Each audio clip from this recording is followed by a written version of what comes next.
Welcome everyone to my channel English with সৃষ্টি।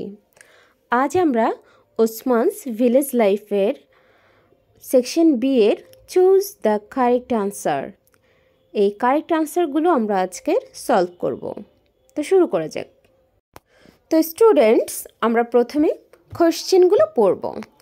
1 নম্বর question বলেছে Osman borrows story books from. Osman তার গল্পের বইগুলো কোথা থেকে নিত?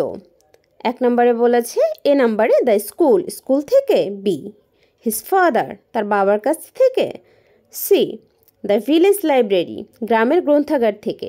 আমরা প্যাসেজে পড়েছিলাম ওসমান গ্রামের গ্রন্থাগার থেকে তার বইগুলো নিত, তাহলে এখানে আনসার হবে option C the village library. 2 নম্বরে বলেছে Osman brushes his teeth. Osman দাঁত ব্রাশ করতো কখন? আফটার ব্রেকফাস্ট, সকালে নাস্তার পরে। বিফোর ব্রেকফাস্ট, সকালে নাস্তার পূর্বে। নাকি আর্লি ইন দ্য মর্নিং, খুব সকালে।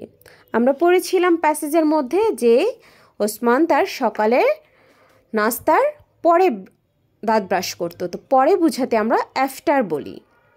তো আফটার ব্রেকফাস্ট, এ নাম্বার অপশনই হবে আনসার। আফটার ব্রেকফাস্ট মানে সকালের নাস্তার পরে ওসমান তার দাঁত ব্রাশ করত।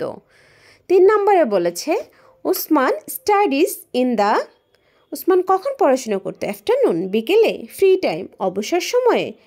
মর্নিং অ্যান্ড দ্য ইভিনিং, নাকি সকালে এবং সন্ধ্যায়। আমরা প্যাসেজে দেখেছিলাম যে ওসমান সকালে উঠে কিছু সময় পড়তো, আবার বিকেলে ফিরে এসে সন্ধ্যাবেলা পড়তে বসতো।